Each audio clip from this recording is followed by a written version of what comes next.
আমাদের ডিভোর্স হয়েছে অথচ আমরা নিজেরাও জানি না। তো এই জিনিসটা আজকে আপনাদের সাথে ক্লিয়ার করার জন্য আসছি। আমাদের দুইজনকে একসাথে দেখে আপনারা বুঝতে পারতেছেন যে আমাদের ডিভোর্স হয়েছে কি হয়েছে না।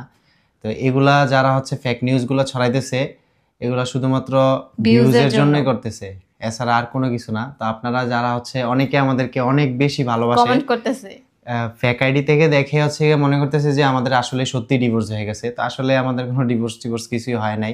আমরা দুইজনের ছাড়া এই 5 বছর হইছে বিয়ে, 5 বছর একদিন প্লাস, আমরা একদিনও কোথাও ছিলাম না বাইরে, মানে এখনো যাই না ও কোথাও। এক জায়গায় আমি এক জায়গায়, এরকম কখনো হয় নাই। ওর বাসায় যখন ও থাকতো, ওর আম্মু বেঁচে থাকতে, তখন আমি ওর সাথে একসাথে থাকতাম, আবার বাসায় যখন ব্যাক করতাম একসাথে থাকতাম।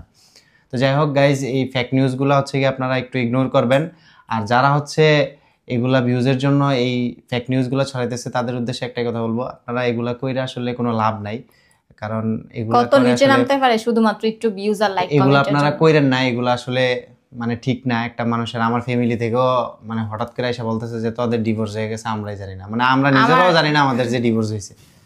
তো যাই হোক, এই জিনিসটা ক্লিয়ার করার ছিল, আপনাদেরকে ক্লিয়ার করলাম। তো সবাই ভালো থাকবেন, সুস্থ থাকবেন, আল্লাহ হাফেজ।